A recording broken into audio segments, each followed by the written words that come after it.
Adventurers, welcome back to a hybrid episode. I think we're calling this the Elder Scrolls Lore Tales because this is the Lorecast, but also Tales of Tamriel because you've got me, Tom, or Robots. I've got Lotus as usual, but then Lotus's Tales of Tamriel co-host Arcaneer, who guests on the show on occasion. Hey guys, we just got done with a preview of the stuff that we now have to wait to tell everyone about, but we were so excited we wanted to get together and talk about all the new stuff coming to ESO.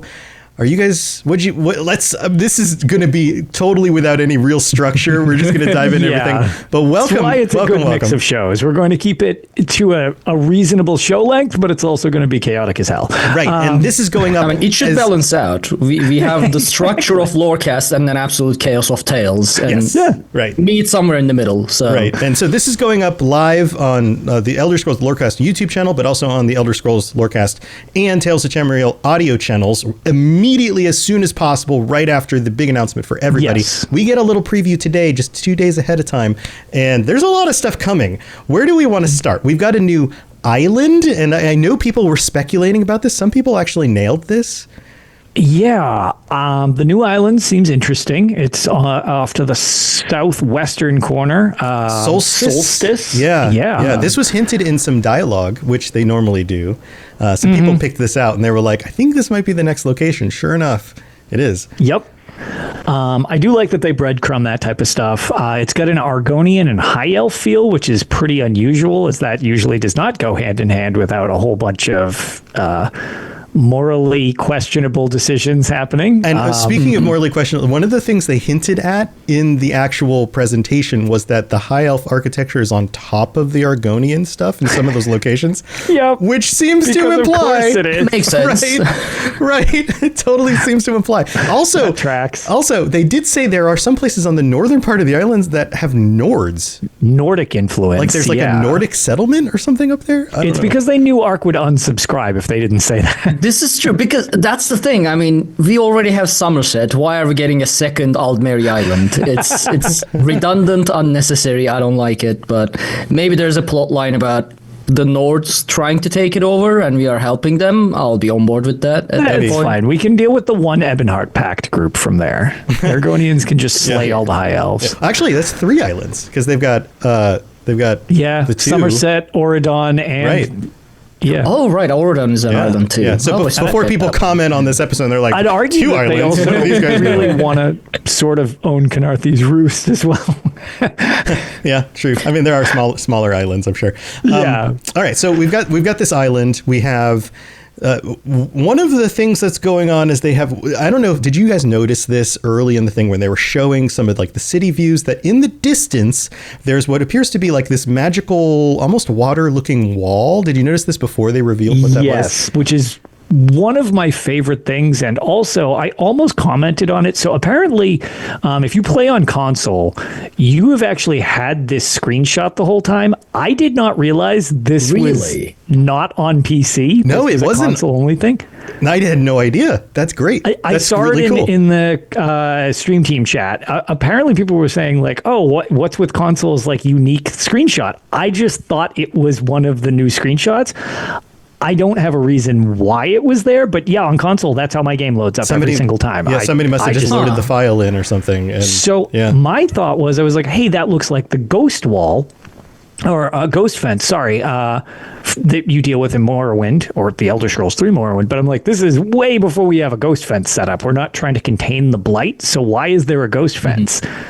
But it's called the Writhing Wall? It's like a soul concrete is the way they describe it. Soul concrete was how it was described, which is gross. Which is so weird. Like you and I love talking about souls and on the lore episodes about like what happens to them and how do they get in soul gems and all of that stuff.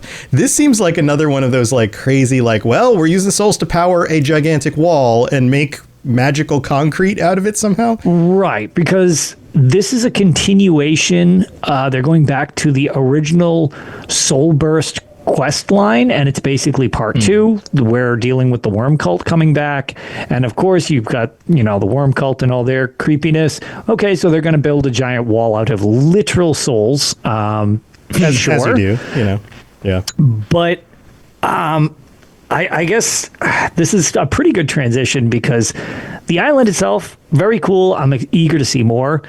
This writhing wall is one of the two major things I'm interested in. You just love writhing. Go ahead, Ark. Because it's the main mechanic. It's not just because I just want to like fall on the floor and flail around.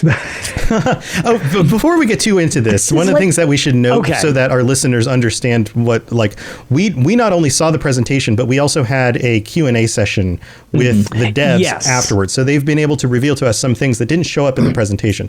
So Ark, what were you going to say about the? Seen what we're talking about, but we might be able to provide a little bit more context when they answered our questions. Right. And one of the things that they talked a little bit more about was this big event where you have to work as a server together to take down the wall or deal with it or something. Yeah, you basically need to breach and siege the wall to get to the other side of it to unlock the other half of what the no longer chapter is called, like the extenuating. Yeah, the part two. They literally called it parts now. So yeah. So like you essentially have to breach this wall as a server, and it's made of a whole bunch of stuff like you know, harvesting and doing your writs, it sounds like, are going to contribute to the supplies you're going to use to be sieging the wall. And then there's obviously, I'm assuming, combat related to actually sieging the wall.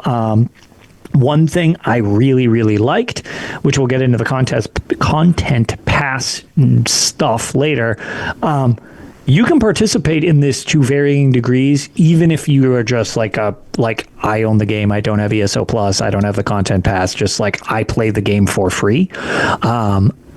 I don't know exactly how much you can contribute, but you can still be involved, and I love that. That is awesome. It's probably metrics that they track. Like, we need to collect this many of this material. Yes. We need to kill this many Daedric enemies. We have to Fallout 76 has done that for a couple checkpoints. Yeah. System-wise, I think it's going to be similar to, remember how they used to do community events where we got like a mount, a house, a costume, things like that. I think it's going to track very similar to that, but it's going to be a lot more involved activity than just find all the points of interest in every zone as a community.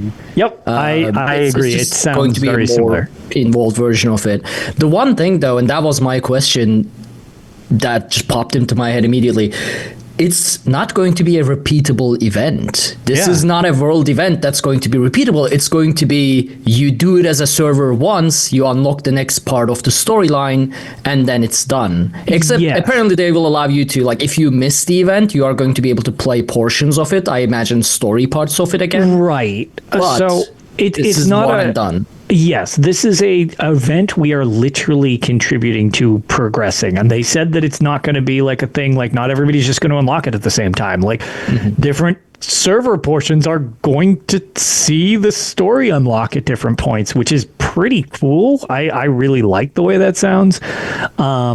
Again, counter to that, the FOMO thing is a little weird. It's like, okay, well, say I'm super busy or I can't participate. It makes sense, though. It's a scarcity tactic in marketing to drive people in to be there to do a thing. Right. Like, But I do like that they're kind of accounting for the fact that you can experience what the event would be, even if you miss it. So it sounds like, without knowing the exact details, you can still get an idea of what happened and see, probably some portions of it, like you said, Ark, the story and stuff like that. Even if it's not like, oh, okay, we've breached the wall. Okay, well, you can probably have the experience of, oh, this is what it was like to breach the wall if you were there, which that's cool. Like, that's fine, but it also makes it seem like an actual event you're participating in, which is really awesome because sort of something this game does not have. Yeah, and I imagine this is going to last like at least a month. This is not going to be 2 days and it's done. If it looks like it's getting completed in 2 days, I imagine they'll just adjust the parameters and be like, nope. Nah.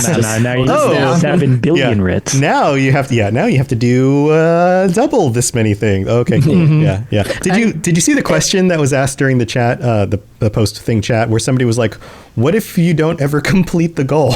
Yes, that was pretty funny. They were like, do you eventually just get part 2? And we're just like, well, no, you have to breach breach the wall to get to the other part. I doubt that's not going to happen. I mean, that seems ridiculous, right? No, we're far too obsessive as a community, but I also Lotus froze.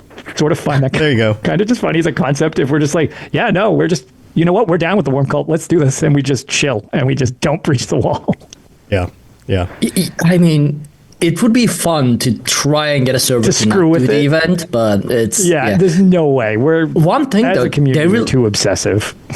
there is definitely going to be races between the servers, especially from the content creators, and it reminds me of it kind of became a discussion topic. I never played World of Warcraft, but there was something like a race thing, community thing happening in World of Warcraft that content creators in ESO was talking about, like organizing stuff like that. That was my suggestion. So yeah. Oh, that was you. Yeah. That was actually my suggestion. So yeah, a few months ago, they were doing I'll make this quick because I know we want to get to some more details. But they were doing a few different things happen in World of Warcraft. Every time they release a new expansion or whatever, there's a competition to see who can be the world's first to accomplish whatever the goal is. Usually it's a raid of some sort. But then there's also the Only Fangs.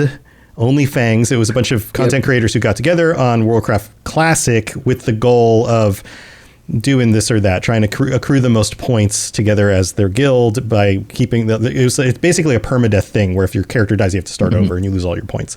And so there was this thing going on with that. And I was like, how cool would it be if we had something similar in ESO? Now, we don't have like a classic thing where your character dies and it's gone, but we could have some sort of competition where we bring in other content creators and have a goal to achieve a thing. And you could base it around something like this, like you could totally have like, well, our server and all of these content creators and everyone else that they're going to be pulling in from their community to try to beat this other server and all of their content creators and all of these people. And let's see who can do it first. So that could totally be a thing. So yeah, and the thing that I enjoy so much about this as an idea, at least when I what we know of it at the moment, is this is an element of competition separate than the idea of practicing the same dungeon or trial to get the trifecta. Right. This is a competition, but there's a lot of different skill brackets that can be involved, and people can help out in different ways because, I mean, you're going to have some people like, well, shoot, I throw out like 8 puppies will smoke a trial like it's going out of style and have the trifecta in like a week. He's probably only doing his writ so he can make money to buy potions to do the next trial. Right. Whereas you guys are doing trials more than I am, but like if it's about accomplishing some other goal, then I'm way more on board with doing that because I'd rather focus on some of that other stuff. Exactly. Yeah. So I think this is like a really good way of adding a competition aspect without it being super exclusionary to so many people that don't want to just like practice the same thing ad nauseum, because a lot of people just don't have any interest in that. Yeah, there's somebody out there who's like, oh, we have a fishing goal? Yes! Oh, yeah. Most of us are like, to feed the troops, like with the most fish, 100%. Like, yeah, I'm like, all right, I guess I'll do some fishing. But some people are like totally on board with that. So I personally, without, obviously experiencing it yet, I really like this. I think this sounds awesome. Mm-hmm. Yeah. All right. Well, let's move on to some other things because we've talked about the wall and the big event. What do you want to cover next? The story. Going back to the story, because I've been dying to talk about that. Going back to our roots, finally. Yes, we're readdressing the kind of long-standing what happened with the whole ending to Cold Harbor deal situation. And some characters coming back. Like we're getting some characters who are returning. There's rumors about Roz, that Roz's name was mentioned. Yeah, seems like Roz is definitely back. I have a theory. I'm going to throw this out there into the world. Wouldn't this be a wonderful opportunity for Abner Tharn to return? That would make me so happy. Everyone came back, and then my favorite dude just stayed there. Hasn't been back yet. But for him to return at a moment where Molag Bal is a huge threat again, and he has to deal with the worm cult, it totally makes sense in my brain. Yeah. That is maybe the surprise they're holding on to, and then we get into the event and we're like, oh, what? Like, or maybe the climax of the wall coming down is Abner Tharn shows up and helps like nuke the thing with your group or something. That would be amazing. I would love that. Again, we only saw this once, so maybe it's one of these situations of, I'm curious to see on the replay of it and when people have more time to analyze this when the video is public.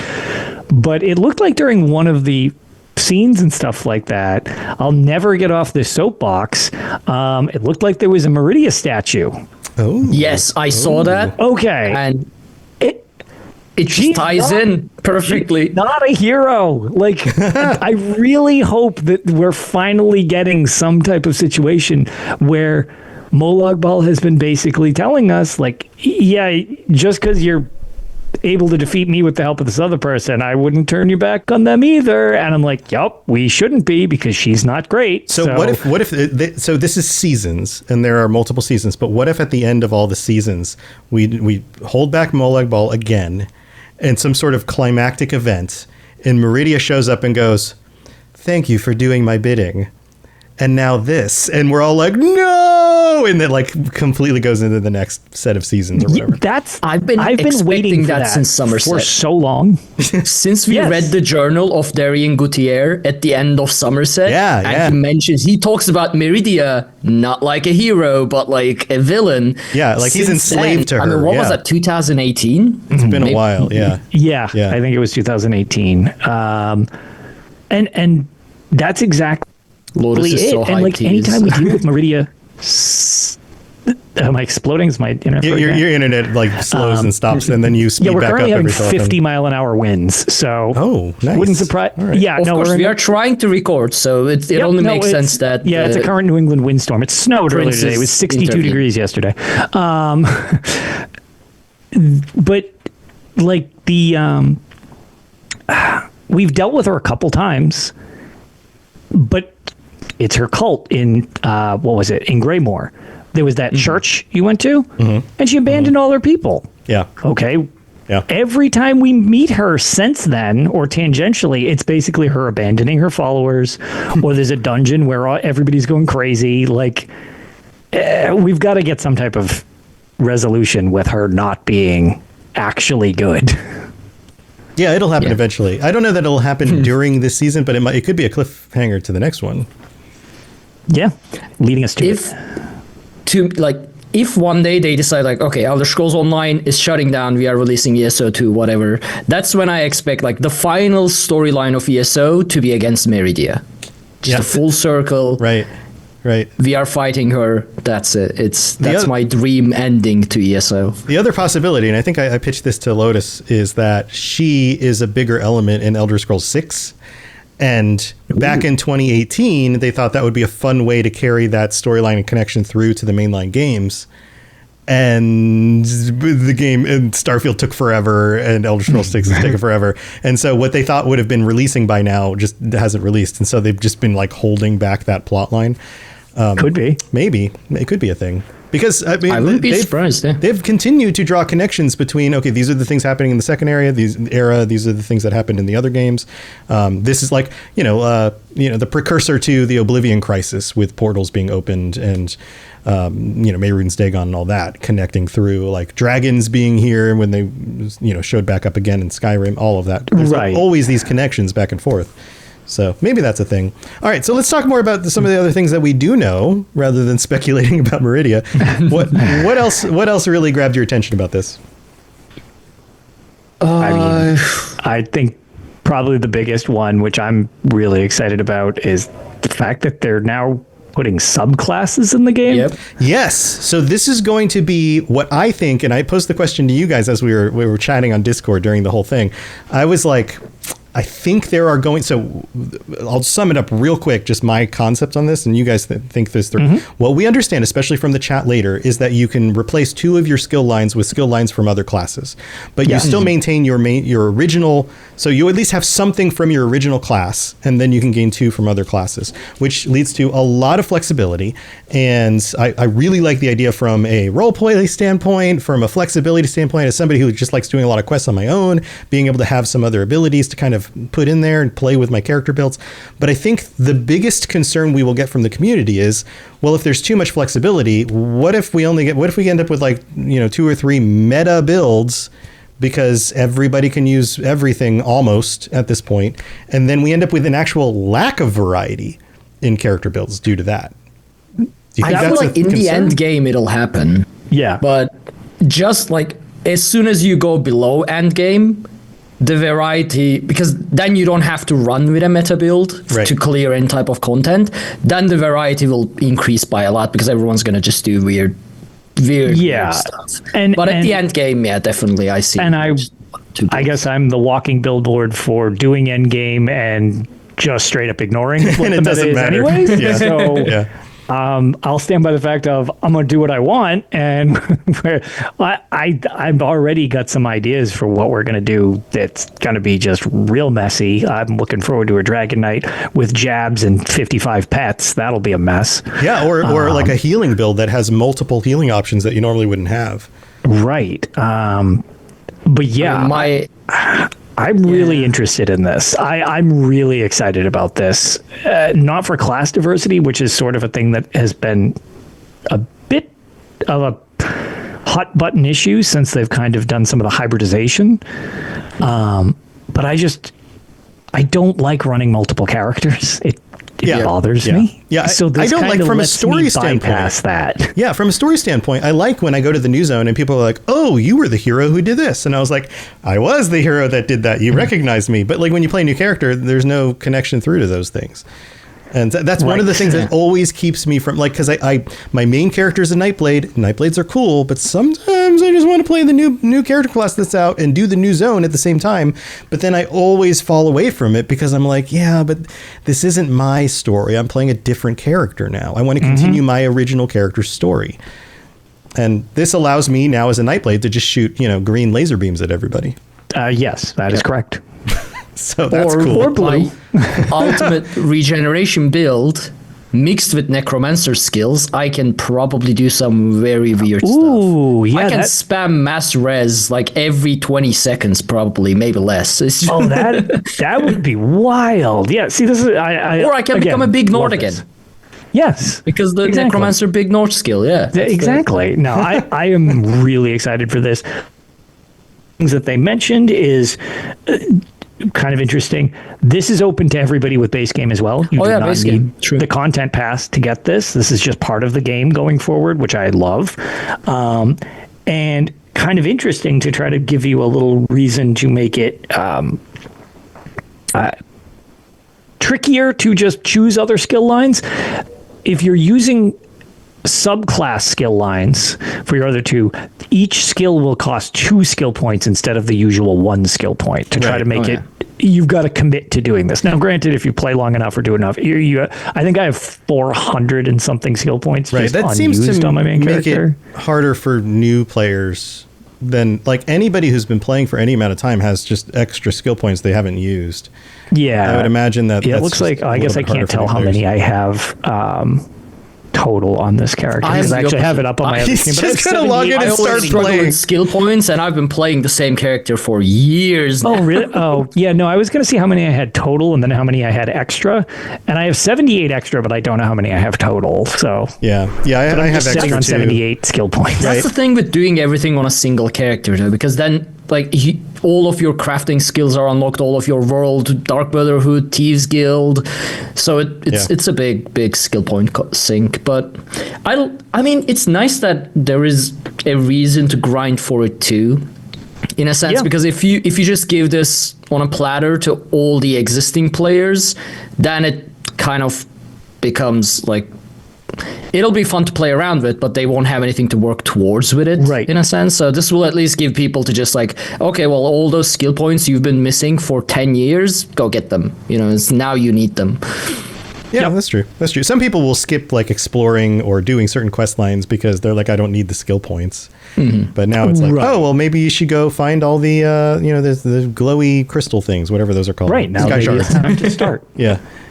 Okay. So, any other thoughts on mixing up your character builds and all of that? I mean, I think this is going to go over pretty well. I think it's the try hard sweaties who are going to be complaining on Twitter about like, oh, they ruined the game, I'll never go back. Yeah, well, you're gonna have the people who are negative on it and are like, oh, well, now there's just like, I'm just gonna do this meta, and then you're gonna have people who put like a lot of thought into it. Again, we'll reference like 8 Puppies or Skinny Cheeks, where it's just like they're gonna come up with so many different ways that it's like, oh, you can use it like this and you can maximize it like this, and if you do these, it's super cool. It's just, I just love how open that makes it, so that you can just kind of attach fun things. Like, jabs should just be on characters. So that skill just needs to just be on characters. Yeah. I wonder if you could go the other direction, and instead of doing like, okay, these are all the best synergies, or these are the really cool abilities, the objectively worst combination. Do you just like pick the dumbest things and put them all on one character?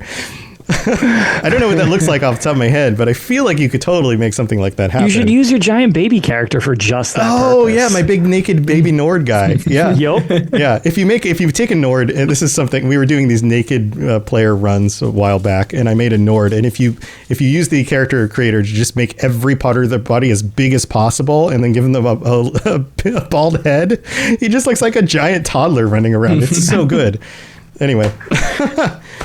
My only concern is the amount of pets we'll have in a battleground. Oh, it's because already with sorcerers you can have like 24 pets running around. Yeah, no. Now it'll be bears and Daedras and everybody was already annoyed by my Zoo Sork. Well, now it's just going to be an Ultra Zoo DK. All right. Any other thoughts on this one before we move on? No, this is actually my most anticipated feature, personally. But again, I think we kind of discussed what there is to it. I'm all about this. I love this. The last 2-3 years kind of feels like they've been working towards this. With the skill styles, hybridization. Yep. It all feels like it just built up to this, and now it's I think together. This is, to your point, I think this is kind of continuation of the long play, because how long has there been a thing where we've asked, well, can we get we've got alliance change tokens, we've got this change, why don't we have class change tokens? Mm-hmm. I like this more than a class change token, personally. I think this is cooler. Yeah, I agree. All right, I think we're all on the same page on that one. What's next? What do you want to cover next?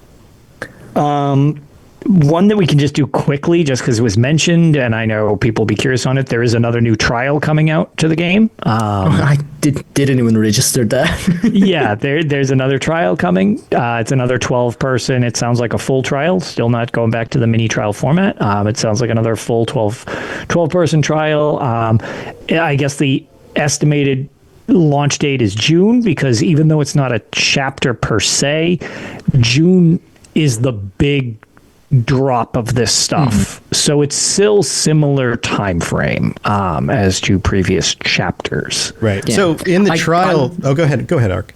Sorry, yeah, I do want to point out something about that. They are kind of vague with the release dates of some of these stuff. Yes. And it ties into how they said, okay, we are no longer doing like a very specific chapter release or a DLC release. We are going to release things as we make them, as they are ready. So it's like the attempt is June, but it might be delayed. So exactly. And that's totally fine. Because again, launch it complete and finished, and that's good for me. Like better late than broken. Yes. Yeah. So in the trial, they noted that there's like the MacGuffin or whatever is some sort of big energy source thing that Molag Bal's trying to get his hands on, and it does something weird. Did you know what that was? Yeah, so it's sucking the pain and suffering of the souls around it so that it can use it as a fuel source. Yeah. Great. Okay. Beautiful. Cool. So from a lore perspective, I'm kind of curious. I was like, okay, what is this thing? And how does it, at first when they said it's sucking the pain and suffering out of the people around it, I was like, oh, this is a thing Molag Bal made because he wants pain and suffering. And I was like, no, he's trying to get his hands on it. So maybe he didn't make it. So somebody else did. Yeah, why the is cult it here? is trying to get a hold of it. Right. I'm curious how that all will play out, to your point. This isn't like the dark heart of Lorcon or something. This is something else. So what is it? Is it a relic from some other Daedra? Is Is it like, I don't know, Manny Marco messed up an experiment at some point and left this thing in here doing who knows what? It's definitely kind of weird, whatever the hell it is. And it kind of just art style wise, jokingly, when I saw it, I was like, that looks like it would be a Destiny enemy because it is weird looking. It's like a giant. Now that you mention it, yeah. Yeah, it's like something out of a Wex or something. Without a doubt. So I just found that kind of funny artistically. Yeah. So you guys do more of the trial stuff. How do you, from what they revealed about the trial and the actual mechanics of it, the enemies, things like that? What do you think? So I mean, it's obviously vague because they like to make sure that like going in blind to the scenario is like a big thing for a lot of people and figuring it out. But the mechanics team that Finn is in charge of with dungeons and trials, they do such a good job. I was really surprised by like some of the cool new stuff they had in Lucent Citadel last time. I can only assume this is going to be really cool again.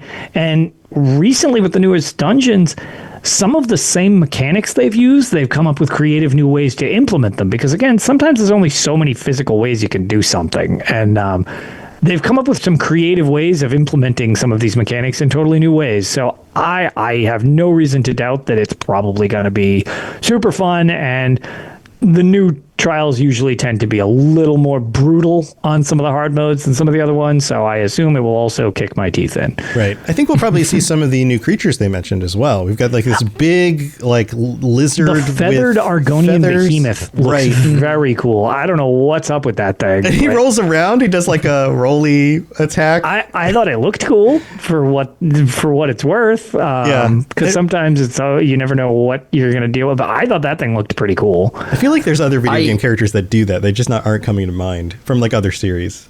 Like probably. Yeah. I like the new Daedric enemy a lot because it looks like a small Hercene almost, but with Cold Harbor flames.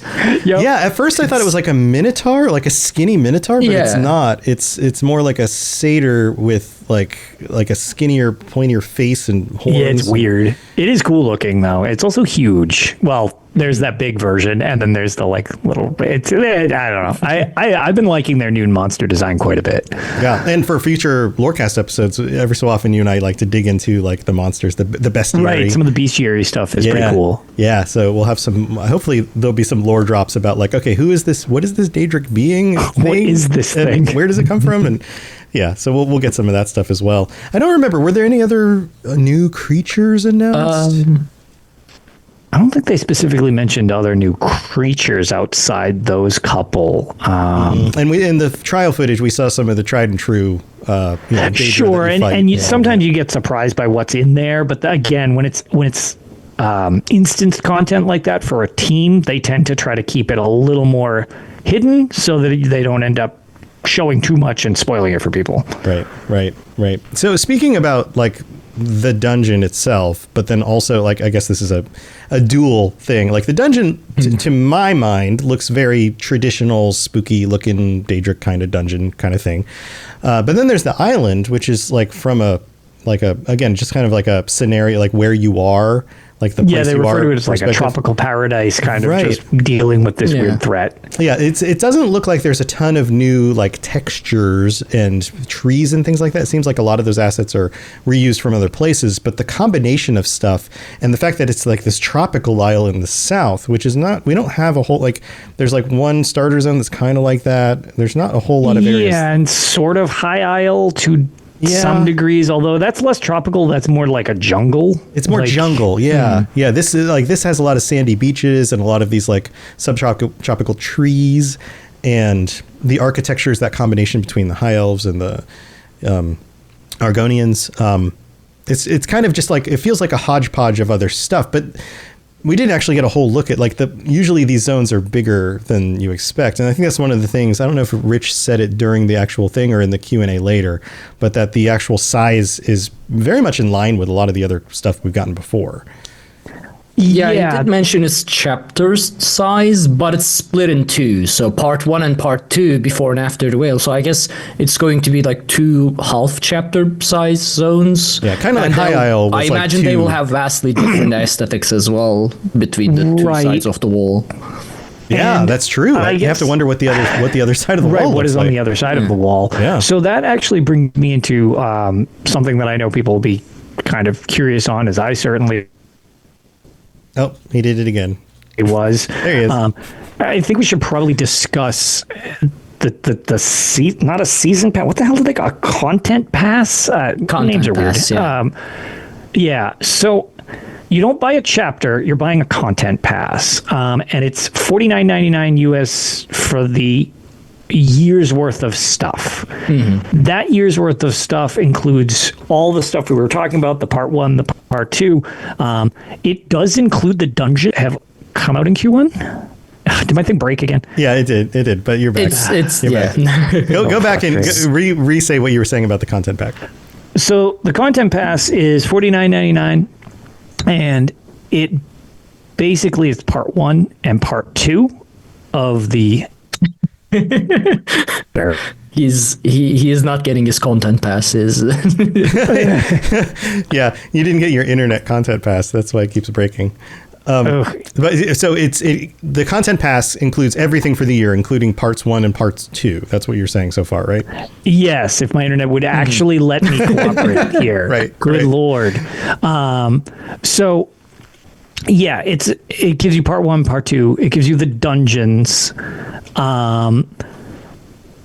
It gives you this event that's like full access to the event, as opposed to just some of the event. Obviously, if you don't have that, which is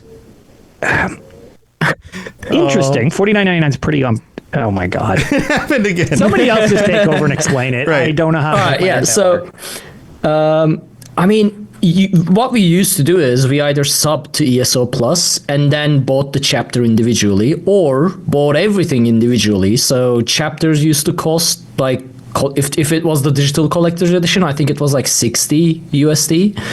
And then you would have to buy the DLC with crowns, and then you would have to buy the dungeons with crowns. So there would be like 3 things to buy every year. So now instead it's just $49.99, and you get everything from the season, from the year. Or I guess it might not be year, because the seasons are going to different length apparently, but basically everything that content offers, you'll get it. The Right, it's called the discussion Season that of I Rum Cult, saw, at least. So yeah. The discussion I saw, though, you get the dungeons with ESO Plus as well. And one part of, like, a portion of ESO Plus was getting all this content too. So now is it just like, okay, I get ESO Plus just for the craft bag and the crowns, and then $49.99 for everything else? they said they were going to go more into that as the year unfolds, but they were looking into making ESO Plus more beneficial in a different way. Yeah, I have a This feeling this also- will be something people push back on, and they're going to be like, well, they need to make ESO Plus better now. So Right. Yeah. And there was also the problem of you could not get the dungeons on day 1 recently, the Fallen Banners dungeon pack. I think the whole reason for that is because of this content pass thing that's releasing April 10. But they couldn't Right. say it, so it just became a whole mess. Right. And if you do want to buy it separately, it is still going to be a thing now, which as of the reveal, they mentioned that it should be available like shortly thereafter the reveal ends. So on the 10th. So when you're hearing this, it should be live, so that you can buy it with crowns if you don't want to be sub ESO Plus, or buy the content pass. Okay. You guys feel good about all that? You feel like that's okay? I'm a little indifferent. I like to know how much I'm gonna pay outright. Like, don't know. now I know for whatever content they're releasing, every year I'm paying $50 to ESO, and I'm done. That's it. Like, I don't have to worry about anything else. Before it was like, is it like, am I gonna buy the DLC? Am I gonna just sub to ESO Plus? And it was so difficult to explain to people. Now we can just say, like, if you want extra benefits, ESO Plus. If you just want the content pass, and it's much easier to explain. Right. Yeah, Right. I don't know. I've had my little tirades about how I really enjoy the big chapter release thing. I'm gonna reserve my full thoughts on that until I actually mess around with it for a little while. I don't think it's necessarily bad, but I don't necessarily think I like it more than just having a chapter either. Yeah. Okay. Yeah, I guess we'll have to see how that actually plays out. I have a feeling there are multiple times during this, and especially in the Q&A, where they were like, yeah, that's a thing we can't reveal yet. There's more there. Which makes me think they're still working on some of the fine tuning of making it worthwhile. Yeah. So let's talk about fine tuning. One of the other topics that came up was the revamp of Cyrodiil and these big, massive battles and all of that. And they went into a lot of extra detail on the Q&A after that about how they were able to get certain metrics. They didn't say what the metrics were. I'm guessing it's some form of ping or server response latency, something like that would be my guess, but down to levels that were acceptable and then levels that were better than acceptable. And they've seen this test as a big success so far because they I guess they've gleaned a lot of information from it that they can use going forward to not just have a stripped down a version of Cyrodiil just so it works, but like figure out the best ways to add as much possible without bring the performance back to the problem that everybody had. Yeah, and a lot of people, I've read people having issues about this and why would they want to strip it all the way down to this stuff that makes it not fun or whatever. But it totally makes from a standpoint of like testing out the servers and, latency and the complexity of the information moving in and out. It makes sense to bring it down to a very, very bare minimum and going, okay, how much headroom do we have? And then how do we build that back up? Which is exactly what they were talking about. Like, okay, now that we know it runs this well here, what can we add back to it, and how do we keep adding stuff back to it and keep it in a zone that's playing really well, but then add features back in order to make sure that they're optimizing and kind of balancing both. And I think that's a really smart way to do it, because if in the end we end up with a Cyrodiil that people actually want to play, that works for way more people. And they even gave the example of like in one of the battles that they were having, they had more people in the one specific spot on the map in a battle than they previously had across the entire zone. That's great. That seems super cool, because I love that stuff. That's always some of my favorite memories from Cyrodiil is just giant keep piles where it's just like, there's 900 people just went down. Okay, cool, great. Like, and not have it because everybody did. Yeah. So I think go ahead. I think they mentioned like 3 times the player count that Cyrodiil can usually support before this test that they reached, which is great. And all the sentiment I saw from the community during that test was positive too, except obviously with like more high-end players being concerned about play styles getting a bit more play style limitations is really the only thing I saw as a concern too. For the average player, the test seemed like a big success, and it looks like from dev's point of view it was also a success. So I saw some concerns where people were like, well, because everybody's kind of brought down to this base level, then every zone just becomes who has the most people, and then they push the zone. But I would just like this test is just seeing, okay, how do we balance this for bare minimum? It's not like they're able, because they're going to work in other abilities. They're going to work things back in. So it doesn't make sense for them to figure out like combat balance. No, they're figuring out server load. You got to figure out server load first, figure out how you can maximize the server load, and then figure out combat balance.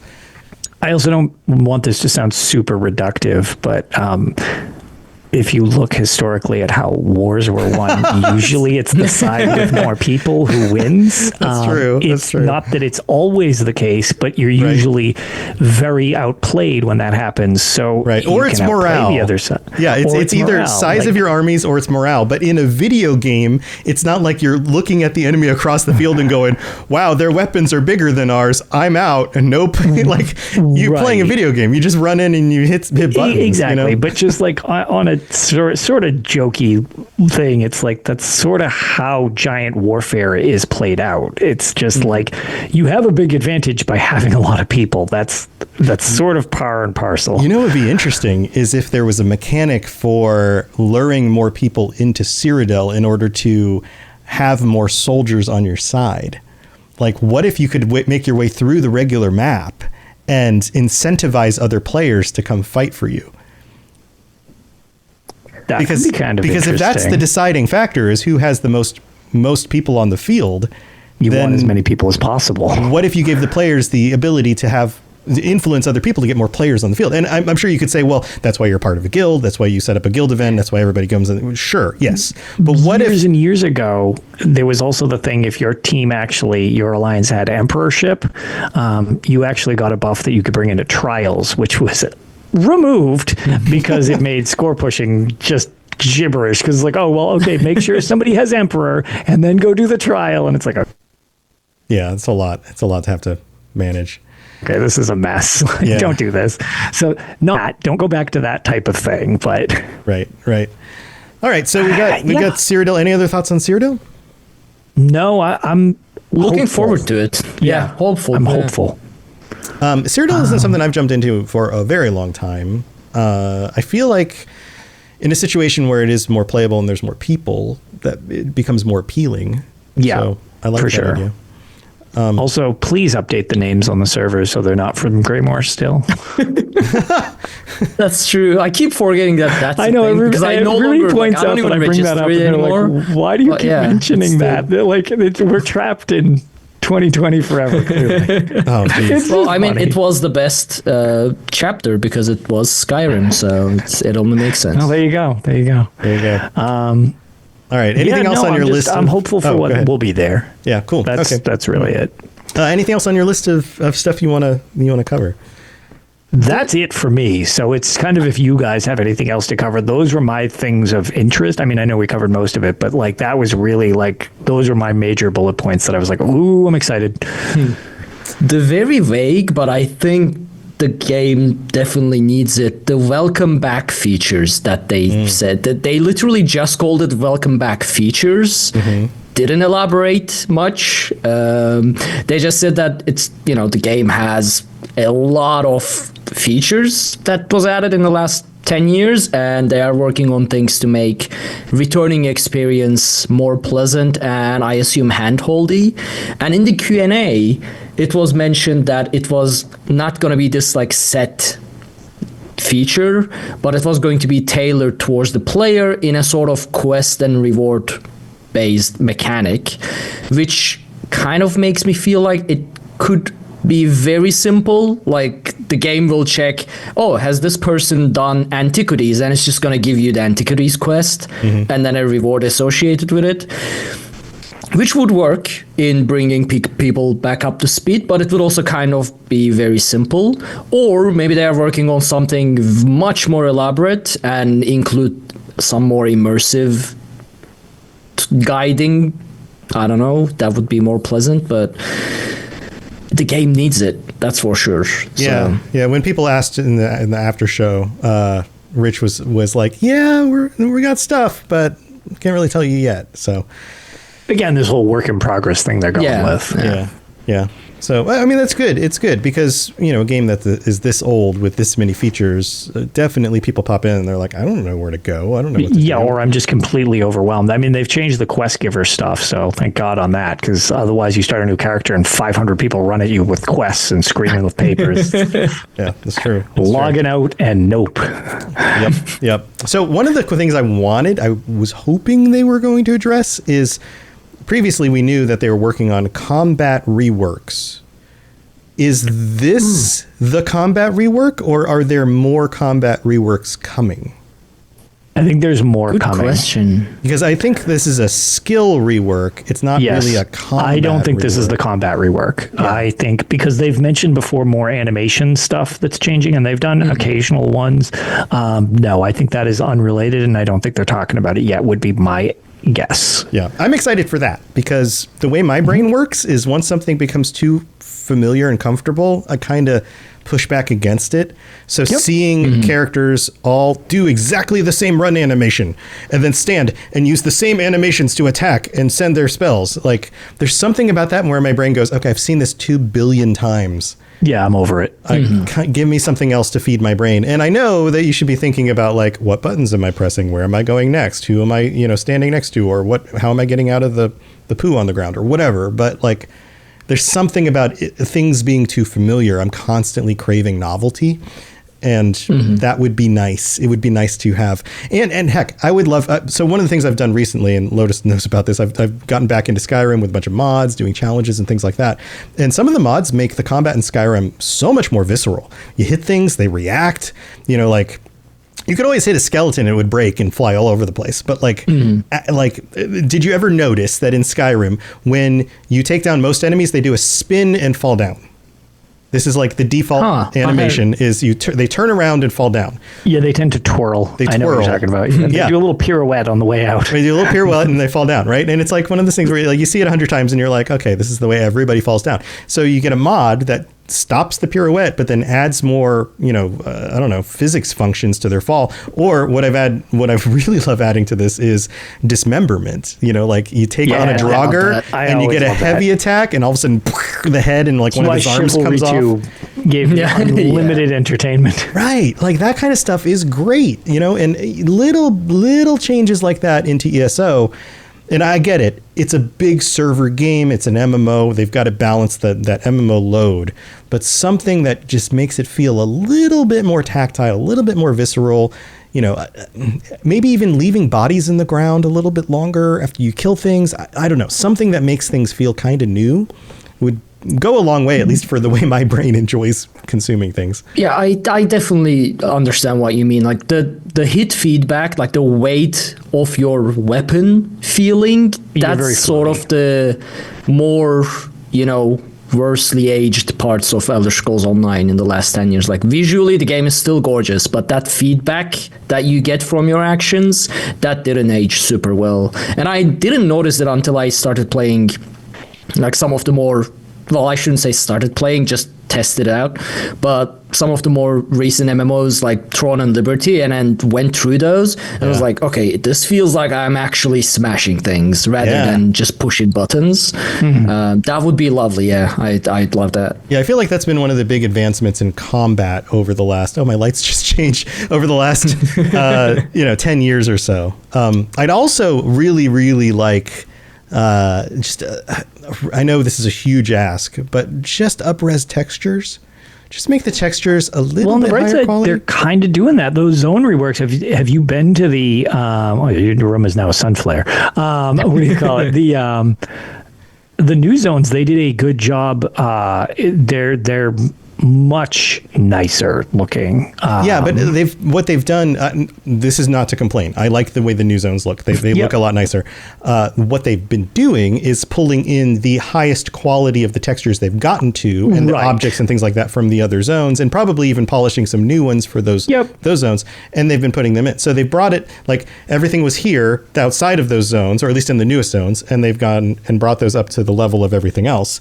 What I'm asking for is, okay, why don't we bring that zone everything up? Heck, and with and I'm not saying, I'm going to say the word AI, and this is going to trigger some of our audience. I'm not saying design new textures using AI because that steals from other artists. That's not what I'm saying. But what I would suggest is you take the existing textures, run them through an AI filter that doubles the resolution, and then put them right back into the game as a quality option. Like an upscaling. Like, so you want high level textures? Okay, what about extreme? Do you want extreme? Okay, well, these are twice the resolution of the previous textures, and they've just been AI, upgraded.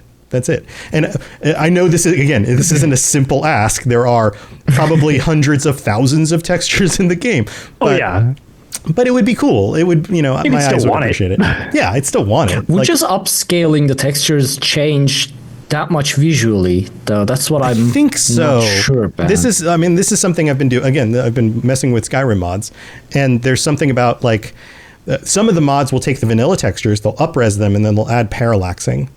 And all of a sudden, I'm in a dungeon and I'm like, oh man, this looks so much better. Or like I walk past, I'm in Whiterun. How many times have you been to Whiterun? And you're like, oh, but the wood on the side of this building looks like real wood all of a sudden. And part of it is that our monitor technology has improved. I mean, how many people are not just stuck with 1080p monitors anymore? And when you jump up resolution, the textures, you kind of tell the textures don't age as well. And you go play on like a Steam Deck and everything looks great.